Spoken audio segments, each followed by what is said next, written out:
السلام عليكم ورحمة الله وبركاته. أنا معتز رجب وأنت على قناة هاكر ماسترز سكول. يا ريت في بداية الدرس ما تنساش تصلي على النبي عليه الصلاة والسلام، ويا ريت كمان تدعمنا باللايك، ده بيفرق معانا كتير جدا في القناة، وتعمل اشتراك وتفعل زر الجرس. طيب بالنسبة للأشكال بتاعته ركز بقى في الحتة دي، عشان الحتة دي في ناس كتيرة جدا بتتلخبط فيها. مبدئيا الفاير وول ممكن يبقى ليه أكتر من شكل، وهما مبدئيا 3 أشكال منتظمين. الشكل الاولاني ان هو بيجي فيزيكال، يعني انت تقدر تمسك الجهاز كده زي جهاز اللابتوب او الكمبيوتر بتاعك، زي ما احنا شايفين في الشكل ده كده اهي. ده جهاز عادي جدا اهو شايفين، تقدر ان انت تمسكه وتبدا ان انت توصل بيه مثلا اللابتوب لما تجيبه، وتبدا ان انت تعمل له الكونفيجريشن عادي جدا.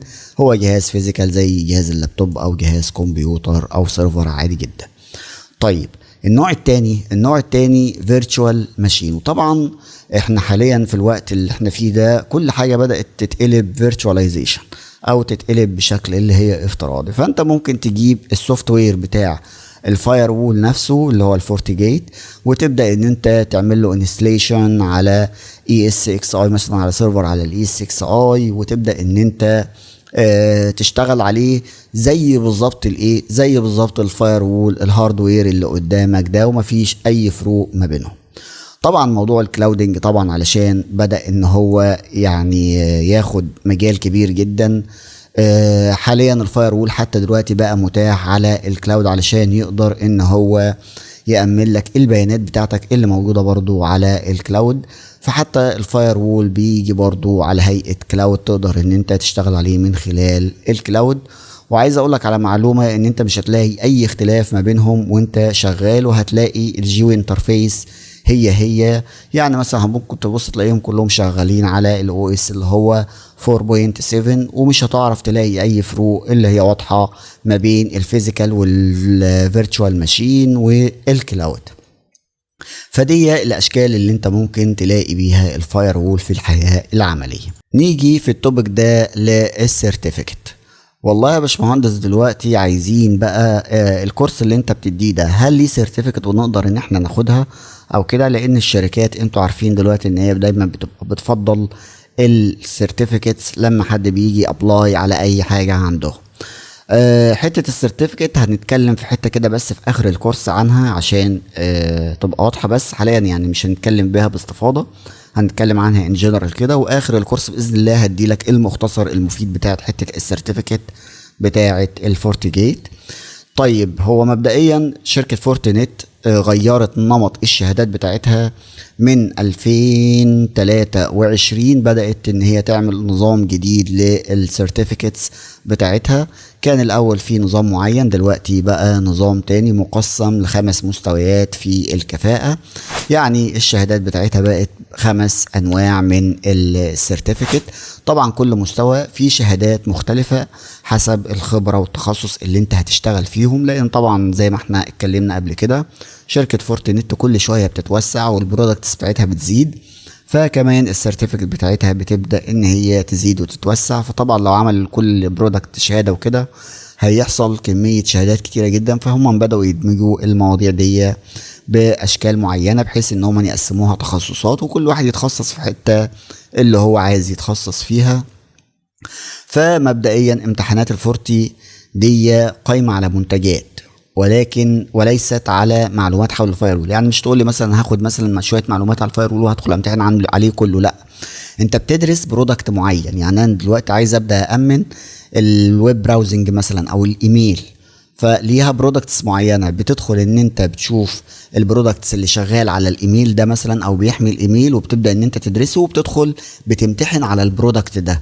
يبقى انت داخل بتمتحن على منتج، زي بالظبط في سيسكو مثلا بتدخل مثلا سويتش مثلا كاتاليست مثلا موديله مثلا 29 مثلا 69، بتبدا تاخد السويتش ده وتبدا ان انت تدخل تدرسه عشان تدخل تمتحن عليه. طبعا الكلام ده في سيسكو مش موجود، لكن في الفورتينت شركة فورتينت بتبدأ ان هي تدي لك برودكت وتدي لك عليه كورسات وتقول لك ادخل امتحن فيه علشان تاخد السيرتيفيكت، وتبقى انت تثبت ان انت شاطر، ان انت بتعرف تتعامل مع البرودكت ده في البيئة بتاعة الفاير وول. لكن طبعا زي ما احنا شفنا في الشهادات بتاعت CCNA او المايكروسوفت الوضع بيختلف. انت بتاخد معلومات عن المنهج نفسه بتاع CCNA او MCSA وبتدخل تمتحن على المنهج. لكن هنا الموضوع بيختلف في الشركة فورتنت، انت بتدخل بتمتحن على برودكتس او منتجات وليست على معلومات حوالين السيرفيس اللي بتتقدم على الحاجة دي او المعلومات اللي هي بتاعت الفاير وول عامة. طيب ايه هي معتز المستويات دي؟ قال لك في 5 مستويات اساسيه من الفاندمنتالز، الاسوسييت والبروفيشنال والسوليوشن سبيشاليست والاكسبرت. كل واحده من دول ليها شهادات معينه بتقدر ان انت تدخل فيها وتبدا ان انت تاخدها.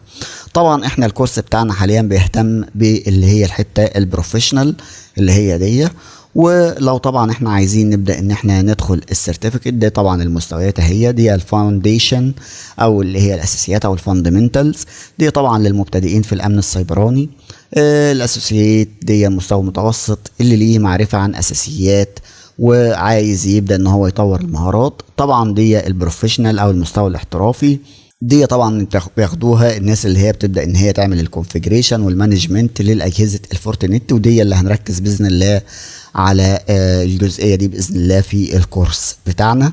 في مستوى طبعا الاكسبرت للمحترفين طبعا اللي يقدروا ان هم يعملوا تصميمات وتنفيذ لسوليوشنز الامنيه الكومبلكس او المعقده. عندك الادفانسد دي اعلى مستوى في الكفاءه والابتكار في الامن السيبراني. طيب نبدا في اول واحده كده، ادي الفورتنت سيرتيفيكت اسوسييت دي اللي هي طبعا هو ساب اللي هي اللي قبليها اللي هي الفاونديشن دي، لان محدش بيبدا ان هو الفاونديشن دي انت لو عندك معلومات عن الحاجات اللي هي السكيورتي البسيطه دي وكده، فيعتبر انت الدنيا لو انت في مجال تكنولوجيا المعلومات هتلاقي ان الاساسيات دي والحاجات دي عندك. حتى في الاساسيات برضو هتلاقي في حاجات كتيره جدا بقت عندك. طبعا الشهاده دي شهاده تاسيسيه في النظام، الهدف منها ان انت تتعلم اساسيات بتاعه امن المعلومات وتفهم ازاي تشتغل على اجهزه الفورتجيت بشكل احترافي، وبتثبت ان انت عندك القدره على تنفيذ عمليات متقدمه على الفاير وول اللي هو الفورتجيت بتاع الفاير وول، ومناسبه لاي حد عايز يدخل مجال الامن السيبراني ويبدا بشكل قوي. ودي تعتبر بيقول لك اول خطوه في مسار الشهادات الجديده. طبعا انت لو الامور بتاعتك متقدمه هتبدا ان انت تدخل على الشهاده اللي احنا حاليا هنبدا ان احنا ندرسها اللي هي الفورتنت سيرتيفايد بروفيشنال او FCB. دي طبعا المستوى اللي بعد FCA اللي احنا شفناه المره اللي فاتت، ودي طبعا بتثبت ان انت محترف في التعامل مع اجهزه الفورتنت، وطبعا بتغطي اعداد الاجهزه، ازاي تمسك جهاز تعمل له الاعدادات بتاعته وتقدر تديرها وتحل المشكلات اللي ممكن تواجهك. والشهاده دي بتتقسم ل3 مسارات مختلفه، يعني الشهاده دي فيها من جوه 3 مسارات. اللي خد معانا اول درس في CCNA اتكلمنا عن موضوع المسارات دي، نفس الموضوع هنا ليها 3 مسارات. طيب دي حاجة حلوة جدا لان انت بتسمح بالتركيز على المجال اللي بيناسب شغلك واهتمامك، لان المستوى ده فيه اتجاهات، انت مش هتاخد كل حاجة، لا انت في حتة بس شغال فيها فهتبدأ تركز عليها. طيب ايه هي الاتجاهات دي يا معتز؟ عندك 3 اتجاهات رئيسية في FCB. الاول اللي هو امن الشبكات او النتورك سيكيورتي، ده بيبدأ يديلك المهارات الخاصة بحماية الشبكات باستخدام الفورتجيت. يعني انت بتستخدم الفورتجيت عشان تبدأ تحمي الشبكات، ودي اهم نقطة في النقط كلها. وطبعا ده مناسب جدا لو شغلك الاساسي هو تأمين الشبكات وادارة الفاير وول. وطبعا قاعدة عريضة جدا من الشركات بتهتم بالمسار الاول ده، والمسار الاول ده هو اللي يعتبر هنبدأ نركز عليه برضو في الكورس معانا. في المسار التاني وده طبعا المسار القادم اللي هو الخاص بالكلاود او البابليك كلاود سيكيورتي، ده بيعلمك ازاي تحمي البيانات والتطبيقات اللي شغالة على السحابة زي AWS والايجور والجوجل كلاود. طبعا ده مفيد لو شغلك ليه علاقة بالسيرفرات السحابية وحماية الداتا الاونلاين، يعني لو شغلك كله على الكلاود الشهادة دي هتفيدك جامد جدا وهترفع من مستواك. المسار الثالث بقى عمليات الامن او السكيورتي اوبريشنز، ده بيبدأ ان هو يركز بقى على ازاي بقى ان انت تراقب وتحلل التهديدات اللي بتجيلك مثلا على الايه، على الفاير وول، او الفاير وول بيبدأ ان هو ايه يمانجها. طبعا الحاجات دي طبعا هتشتغل في الهاي ليفل، اللي على اجهزه برضو الهاي ليفل اكتر، لان انت بيبقى عليها عمليات معقده كتير جدا، فانت لازم تبدا ان انت تاخد شهاده زي كده عشان تساعدك في الحته دي. واغلبها بيبقى الناس اللي هم بيشتغلوا في السوك او السكيورتي اوبريشن سنتر، اللي هم مهندسين الحمايه السيبرانيه. وده طبعا الموقع اللي عليه السيرتيفيكت ده. كده موقع عندنا هتبدأ تلاقي عليه كمية حاجات كتيرة جدا، هسيبهولك بإذن الله في الرابط. بيبدأ ان هو يجيب لك كل جزئية وايه الامتحانات اللي انت هتبدأ ان انت لازم تاخدها علشان تبدأ تحصل على السيرتيفيكت. يعني في الحتة اللي هي الاف سي بي، ادي عندك الثلاث مسارات، وادي هنا عندك في دايما امتحان كور لازم تبدأ ان انت تاخده، وبعد كده عندك امتحانات تاني alternative اكزام او اللي هي الالكتيف اكزام، تقدر تختار منها واحده وتبدا ان انت تتخصص في حته معينه كمان داخل المسارات دي. فطبعا كمان كاتب لك اللي هي الحاجات اللي هي زي ما بيقولوا كده الاس اي 4، الحاجات القديمه علشان الناس اللي حابه تبقى متمسكه بالحاجات القديمه. فطبعا الموقع ده باذن الله هسيبهولك في الرابط علشان تبدا ان انت لو عايز تاخد معلومه عن اي شهاده فيهم. وادي طبعا هنا عندك مثال ليها اهو.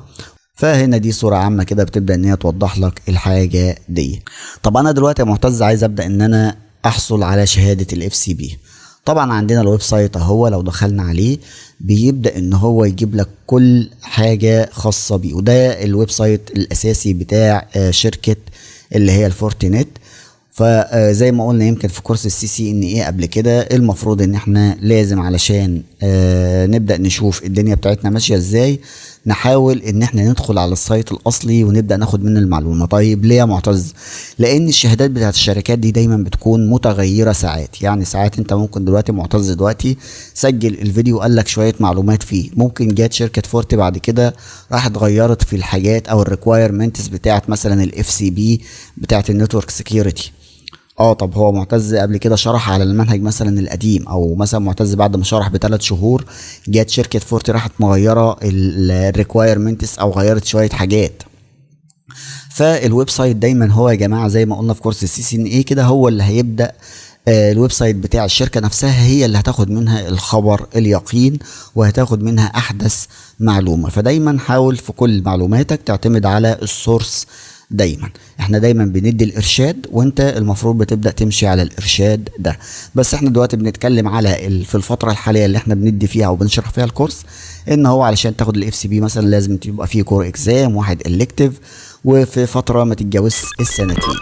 طبعا الامتحان الاختياري ده بيبدا ان هو يخليك تتخصص في واحده من المجالات دي، يا اما تتخصص بقى مثلا في موضوع تامين اللي هي الايميل، او تبدا تامن الشبكات اللي هي الوايرلس، او تبدا تامن موضوع الويب. كل دي الشهاده بتاعه الاف سي بي بتدي لك مع الامتحان الكور، بتدي لك ان انت تقدر تتخصص في واحده من الثلاث حاجات دول. ايه تاني اهم الشهادات بعدها؟ قال لك لو انت عايز بقى تكمل في مسار بقى الفاير وول وتبدا بقى تتوسع، اول شهادتين تبدا ان انت تركز عليهم بعد الشهاده اللي فاتت دي الشهاده بتاعه الانالايزر والمانجر. طيب ليه؟ اغلب الشركات دلوقتي بتبدا ان هم تشتغل بكثره على التو برودكت دول بعد الفورتي جيت. يعني بعد ما بتجيب الفورتي جيت وبتشتغل عليه بتبدا ان هي تبقى محتاجه الانالايزر وتبدا تحتاجه المانجر، علشان دول مهمين جدا في الشركات، ويمكن نبدا ان احنا نتكلم عنهم بعد كده بشكل يعني سريع في اثناء الكورس، ونعرف هم بيعملوا ايه ودورهم ايه. وطبعا قبل ما بعد ما نخلص الكورس باذن الله هنبدا نتكلم عن الامتحان اللي عايز يبدا ان هو يدخل الامتحان وايه اللي انت المفروض تبدا تركز عليه، لان في توبيكات كتيره جدا اتلغت من المنهج الجديد وللاسف موجوده على قنوات بتاعه يوتيوب، والناس بتقعد تحضر فيها وتتعقد، وده كميه كبيره يا باشمهندس وكده. فاحنا باذن الله بعد ما هنخلص خالص هنقول للناس احنا دلوقتي شرحنا التوبيكات دي علشان تقدر تستفاد منها من الواقع العملي، بس لما هتيجي تدخل الاكزام هتبدأ تركز مثلا على التوبيكات 1 و2 و3 مثلا و4، وهتسيب مثلا 5 و6 و7، دول مش هيجي منهم حاجة في الامتحان، دول خبرة عملية ليك. وده ويب سايت كده، تعالوا ندخل عليه. ده هنا ادي بيبدأ ان هو يديلك الفورتيجيت ادمنستريتور والاكزام ديسكريبشن، بيبدأ ينزل لك كل المعلومات والتوبيكات اللي انت المفروض محتاجها علشان مثلا تعمل شهادة معينة. فهو بيبدأ ان هو في بيتنزلها لك كبي دي اف كده علشان تقدر ان انت تعرف ايه اللي انت هتبدأ تمتحن فيه في الامتحان. فالويب سايت ده هو اللي بيبدأ يفتح لك البي دي اف ده. مثلا هبدأ اسيبه لكم برضه في الرابط، الحاجات دي كلها باذن الله اسيبها لكم في الرابط بتاع الفيديو، بحيث لو عايزين تبداوا تنزلوها وتبصوا عليها وتشوفوا ايه الريكوايرمنتس. بس ما عليك من الكلام ده، بعد ما نخلص الكورس باذن الله انا هدي لك التوبيكات واقول لك ايه اللي هتركز عليه علشان تقدر تجتاز الامتحان وتاخد باذن الله السيرتيفيكت بنجاح. ولحد كده هنوقف الدرس بتاعنا ونكمل باذن الله في الدرس الجاي. اشوفكم المره الجايه على خير باذن الله. ما تنسوناش دايما من اللايك والشير والسبسكرايب، والسلام عليكم ورحمه الله وبركاته.